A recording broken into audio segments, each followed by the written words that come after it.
So, we were discussing yesterday how market leaders are challenged, and we took two examples, the mobile telephone instrument, the mobile phone instrument, and how a new challenger like Apple changed the market structure and the framework, and all companies like Nokia or Samsung or Panasonic or LG, they had to come up with several features, and as a result of which this whole new generation of smartphones evolved. A new operating system, Android, came up, and therefore, now the battle that is going on is between one kind of platform. The Android has created a network. There are a number of manufacturers who use Android, and that is competing with another network, which is the iOS, the Apple operating system. And you see now it is like a kind of a battle between two sets of networks, because the phone per se, the instrument, has now become sort of less important compared to all the different kinds of applications that can ride on the phone, because the phone is now trying to compete. We do not know, tomorrow actually it may replace even computers. In fact, many of the functions that you did with your laptop can now be done on your smartphone. But you see how a challenger who comes with a new technology which is high risk, but as in case of Apple, can actually produce very high gain if that risky strategy is offering to customers superior value, and can alter the competition on both sides. And so, today it is happening is that there is one set of networked companies, companies who are cooperating as well as competing, because you see in the mobile phone they all use the same operating system, and therefore, many features they all offer together, and they all try to offer it in a with a little bit better way. And then on the other side we have a whole ecosystem around the Apple iOS. So, the Android ecosystem or network of companies are now competing with the iOS operating systems and that operating system based app producing companies. And now some of the app producers have started producing apps with both versions. So, somebody actually wrote an interesting article saying that the competition in future will not be product versus product, but network versus network. They called it, I think that particular author called it spider versus spider, the spider's network. But in general, the market challenger strategy classically has been a high risk, high gain strategy, and a search for a sustainable competitive advantage compared to the market leader. So, this is the difference between the market leader strategy, which is retention, protection, holding on to market share oriented, versus the market challenger who is coming from a zero state perhaps and is playing a high stake game.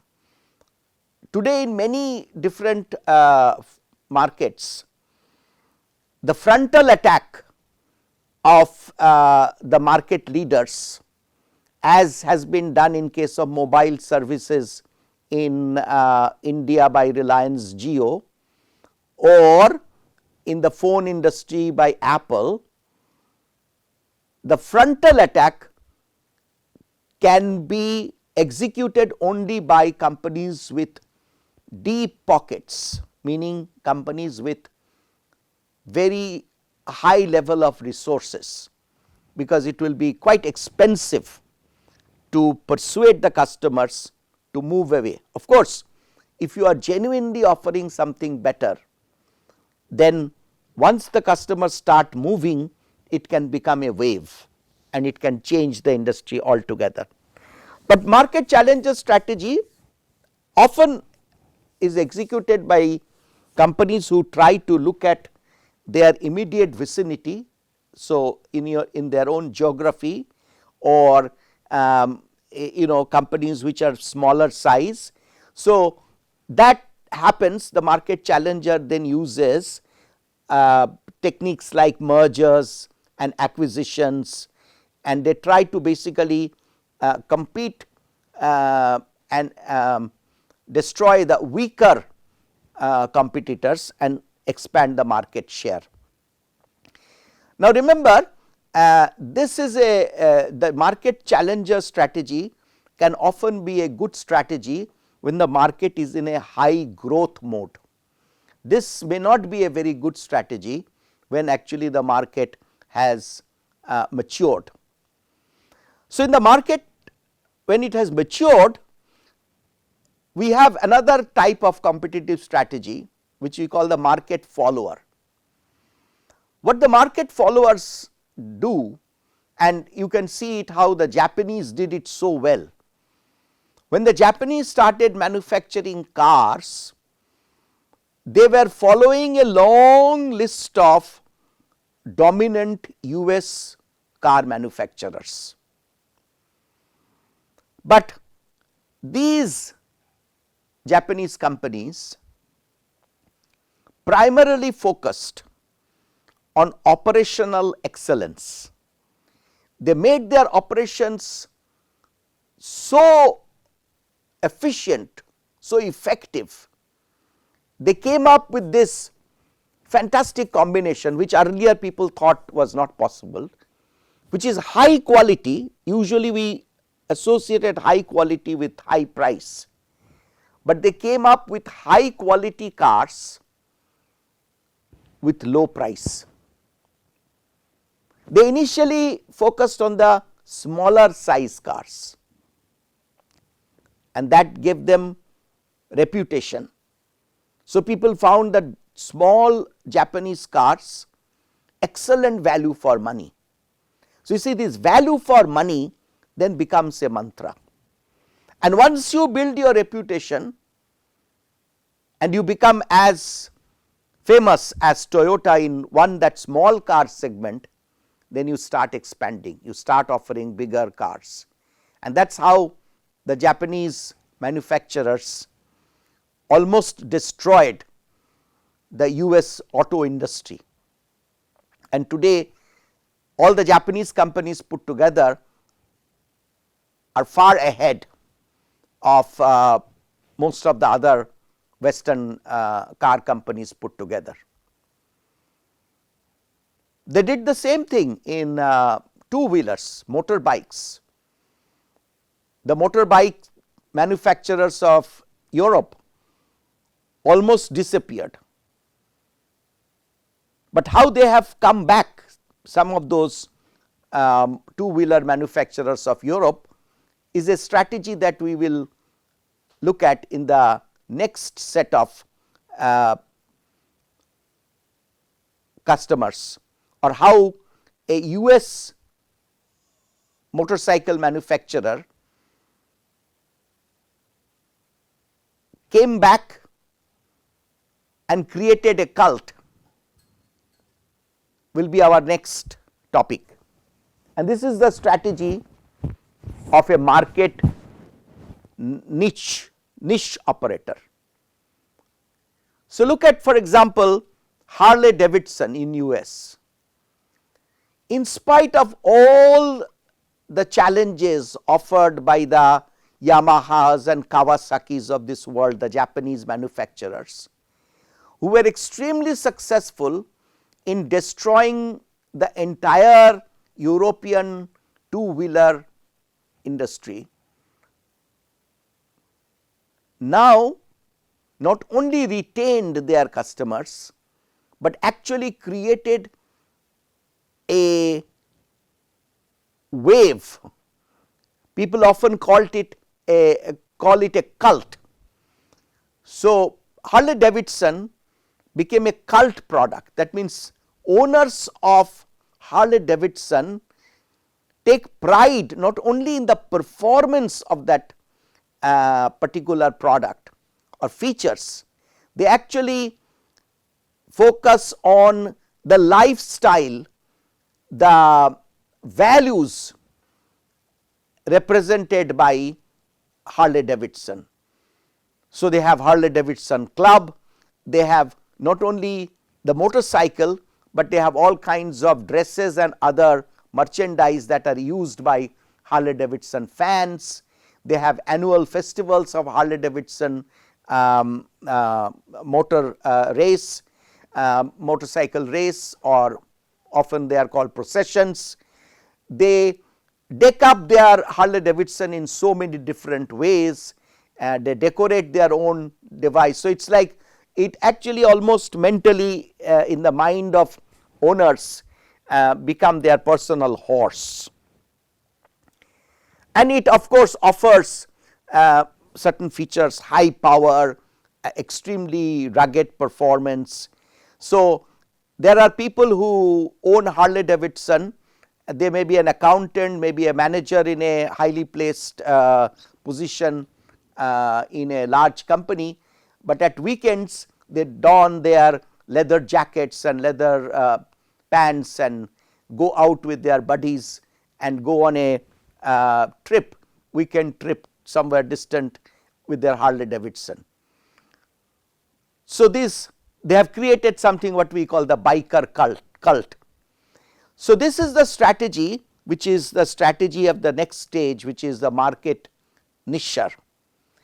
So, here you become focused on a particular type of market. This is the market, as in case of Harley Davidson, the market of high power, high performance bikes which are for hobby riders,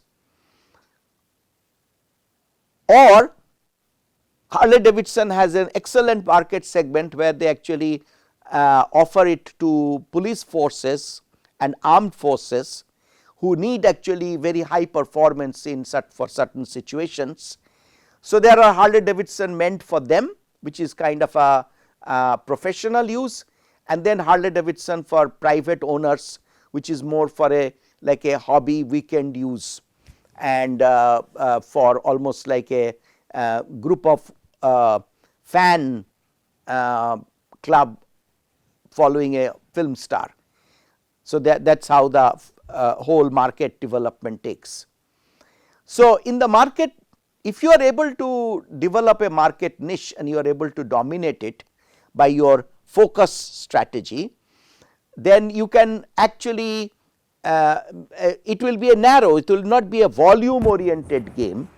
So, the number of Harley Davidson sold will be fewer than the number of other normal motorcycles sold, but Harley Davidson's margins will always be very good. You can see in India the same thing happening with Eicher and this Royal Enfield. So, Royal Enfield Bullet actually had was a dying brand, and with excellent strategy, almost emulating the Harley Davidson in the Indian context, the Royal Enfield Bullet has now made a very strong comeback and has one of the best performances in the two-wheeler industry in India in terms of margins. So, the point is that the market niche strategy, you have to be more focused on your customers' deep likes and dislikes. You have to make the product almost personal, and if you are able to do that, then you can dominate that small segment and make excellent margin. So, you can be a very efficient producer, profit oriented, but profit coming from offering highly superior tailored set of values for the customer. So, specialization is the key at this kind of strategy level. So, we need to therefore balance the strategy often. So, you have to be on one hand focused on the competition in the early stage, or on the other strategies like we discussed, the strategy of the market leader or strategy of the market challenger. That is a competition oriented strategy, but the market nicher is a customer centered strategy, and companies need to make a balance depending on the life cycle of the industry, depending on the overall competition map, and also superimposing on that emerging technology maps and emerging customer values and lifestyle maps. So, all these, the competition map, the technology map and the values and lifestyle map, these three sets of evolutions need to be balanced in a dynamic fashion to create a winning product strategy. The strategy of combining features and services, hardware and software, tangible and intangible. Now, this idea of our disruption, which we discussed earlier, can also be seen in terms of another interesting strategic terminology called the threat of substitution. So, remember therefore, the threat of substitution can come from a close competitor, the threat of substitution can come from a distant peripheral customer. So, Apple, who was a computer manufacturer, was not considered as a really true competition by phone manufacturers. They did not see the popularity wave of iPod, which was considered as a computer peripheral at that stage. That growth, they were blind to that growth in many ways, and they did not see the iPhone coming with that strength. And one big win for iPhone happened because of iTunes, the exceptional service which was perfected on the iPod, and now created a value bundle of product features and services of tangible and intangible that was way ahead of many other competitors, and created its own cult and created its own followers, fans. So, an iPhone user will find it very hard to move away from iPhone and go to other options. So, therefore, substitution is can sometimes happen at the growth stage if you come up with an exceptionally low cost, as happened in case of the Japanese cars or motorcycles. Usually this cost based substitution comes from the lower side of the market, but then it can rapidly expand towards the highest level. But the substitution can also come through a completely new type of technological evolution, as happened in case of the cameras that we discussed. So, We will now in the following session take up therefore understanding deeply customers, because ultimately all product development strategies, research and development, design and development must come from not your laboratory, not your designers or product managers imagination, but from deeper and wider understanding of where your customers are going. That is the key source of true competitive advantage. So, our next session will be on understanding customers. Thank you.